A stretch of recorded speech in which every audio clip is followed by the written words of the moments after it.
Well, good afternoon, Rhode Island and beyond. It's fun to be back with you. I do enjoy our chats we have when we do this. Yeah, obviously the vaccine's a big game changer. I'm excited about it as well. I do want to draw your attention, though, to monoclonal antibodies as well.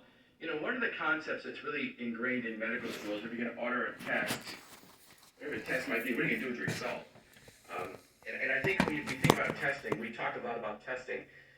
Testing's important because we can do case finding. We want to find the folks that are positive. That's why it's so important to that surveillance testing the governor spoke about. Because then we want to isolate folks so you're not infecting other people. We want to quarantine the close contacts. But something changed a few weeks ago with testing, and I'm just not sure that message was out there loud and clear. And I just want to bring you back to one of the earliest times the governor gave a press conference. He talked about, you know, we have to slow things down until we get treatment or a vaccine. Well, we actually have both right now. We have a treatment. And I want to spend a moment or two talking about the monoclonal antibody treatment. So President Trump got the Regeneron product. Other people have gotten the Lilly product. They have long names. I don't even bother trying to pronounce them anymore. But monoclonal antibodies are kind of like an instant immune system. They're made in a laboratory.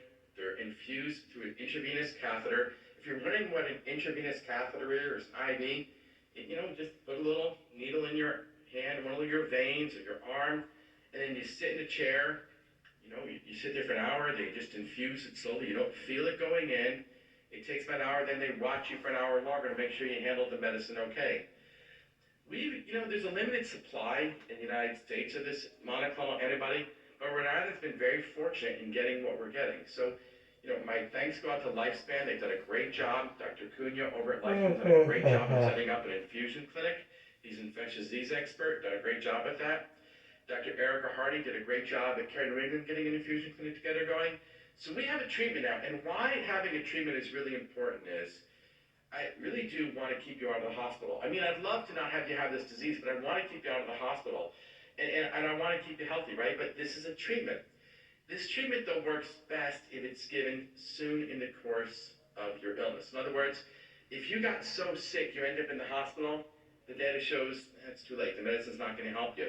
So I really need to find you early in this. So if you get a test, I have limited supply, right? So what we've done is if you're over 65 and you have symptoms, or you're below 65 and have some of those chronic health conditions that we talked about that put you at risk, I want you to talk to your doctor or healthcare provider about whether or not you qualify for monoclonal antibodies. We've had numerous continuing medical education classes with the doctors. Just so you guys know, we've been doing CME classes with the doctors every other week in Rhode Island, which is pretty cool. We're trying to keep the medical community up to date. So doctors know this is out there. We have a website that doctors can easily access. They get the referral form. Your doctor can set you up for this. Now, an ID doctor at one of these sites will look at it and make sure you qualify. Because this was approved by an emergency use authorization. So monoclonal antibodies are in short supply, but I want to get it to the high-risk people. Nursing home residents, we've got a special allotment for them. People who live in high-density communities, in particular, I want you to think about that. Like, I don't want to spread this to my family, right? So this is out there as a treatment, and I want to throw that out there to you as an idea. So monoclonal antibodies are important, and I want to keep that in the back of your mind. I want to just talk a little bit about testing. I want to talk to you about my testing experience. So I got tested Tuesday night, and if you're wondering why I got tested Tuesday night, it was because I was coming here today. I wasn't exposed, but I just said to myself, gosh, if I was a journalist, I'd ask Dr. McDonald, have you been tested lately? Because the director got picked up on surveillance, right? And the director was feeling fine. She's just doing the right thing. She's a great example to me all the time. She's the smartest, kindest, just good people I know. And she's doing this weekly testing. So I think I'm going to go get my weekly testing done. So Tuesday night, I'm going to get myself set up for a test, right? So I get up early Tuesday morning, because I wake up every morning really early. It's just part of me. I'm up early every day, right? So I get on portal.ri.gov like anybody else would. I look for testing sites. I see there's Wickford Station. I live right next to Wickford Station. So I look for, there's availability the same day. There's availability between 5 and 6. So my day was packed Tuesday, but I had no appointments between 5 and 5:15 at night. And I'm thinking why not? Yeah, let's just go see if this works, right? So I get set up for a test. I leave my house at 2 minutes to 5 on Tuesday night. I left my house.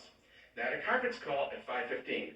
So I was back in my house at 5:14 doing that conference call. So that was pretty cool. So then, Wednesday, I'm just going about my day, and Wednesday night, I get a text saying, my results are available in portal.ri.gov/results. They're like, okay, this is pretty, like this, right? So I get on the website, get my results, I found out I'm negative. All I'm saying is, it worked pretty easily. Why not do this once every week or so? I'm just saying, it didn't cost me any money, didn't cost me any time, really. I don't know, it gave me a lot of peace of mind. What was interesting was, Gail and the kids, they knew Dad was getting tested. Everybody was pretty calm when they realized I was negative. And I just thought that was interesting. I didn't see that coming. A little bit of family reassurance knowing this isn't in the house. So more people in the family are getting tested. So I just think I want to throw out there as a little endorsement. I want to touch a little bit, though, on Christmas before I wrap up a little bit. So a week from today is Christmas. And just so you know, as a kid, I loved Christmas. As a dad, you have no idea how much I love Christmas. This is huge to me, right? I love getting together with the family. I love doing it. But I want to talk to you a little bit about the McDonald family Christmas of 2020. Here's what we got planned, all right? So, simpler Christmas this year, right? I got 5 brothers. Mom and Dad are up in upstate New York. We get together. There's 26 of us. We have a good old time. I mean, my family knows how to family, all right? Christmas Day, what I'm going to be doing is going to do a little portal conversation with my mom and dad. We'll have a good old visit on the portal. I have 5 brothers. I'll portal with all their families. We'll have a great time. But we're not getting together, all 26 plus of us. We're just not doing that this year. We didn't do it for my mom's birthday. We didn't do it for Thanksgiving. We just, it's just too much risk. My dad's 90. God bless him. He's still doing good. He's walking and talking, having a good time. Don't get me wrong. He doesn't buy green bananas, but he's happy and doing good. My mom, she's 85. She's doing good too. But we just aren't putting my mom and dad at risk. That just isn't the right thing for us to do this year. So I want to throw this out that this is something that I think is really important. Try to protect your household. One of the things I want to talk about, though, is how do you protect your household if someone in your family has COVID? So this Christmas is going to be different for a lot of families. It's going to be people in the hospital on Christmas, and I'm sad about that. I'll tell you, as a doctor, I never really liked working on Christmas, but I had to sometimes. But I used to make it fun for my patients. But there's a lot of patients there this year. But if you have someone in your family who has COVID, one of the things you can do right now is, some of you might notice I'm wearing a different mask than I usually am. So this is a KN95 mask.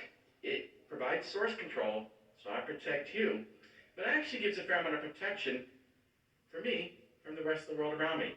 So a KN95, you can actually get these on Amazon.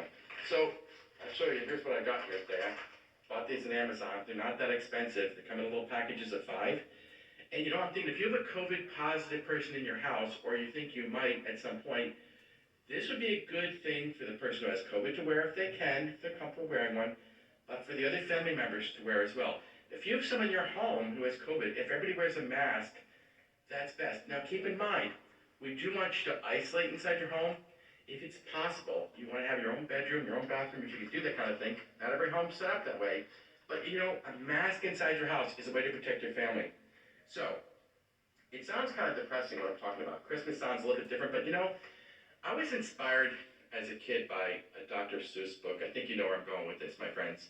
How the Grinch Stole Christmas, right? And I just want to read you a couple lines from How the Grinch Stole Christmas, because it's a decent story, right? And I tell you, I identify with the folks of Whoville. You might have picked up on this a long time ago. I'm somebody who identifies with the folks of Whoville, right? So even though the Grinch stole their presents, the ribbons, the wrappings, the tags, and the tinsel, the trimmings and the trappings, the residents of Whoville knew Christmas doesn't come from the store. It means a whole lot more. And folks, Christmas does mean a whole lot more to a lot of people. The holidays, for anybody who celebrates any holiday, they mean a whole lot more. And I want to have perspective about this, right? This year, it's been weird, right? A lot of depressing things have happened. There's been too much loss. Way too much bad has happened this year. But really, it's just this year. I am very optimistic about our future, Rhode Island.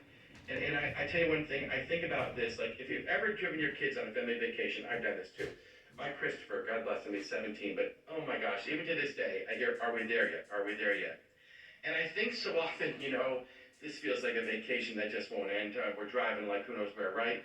And my friends, is that we aren't there yet, but boy, we're going to get there soon, and it's going to be awesome. And I just want to say that it's like, the summer of 21, oh my gosh, folks, it's going to be outstanding, all right? We're seeing great stuff with the vaccine. I'm so thankful for as far as we've gotten here.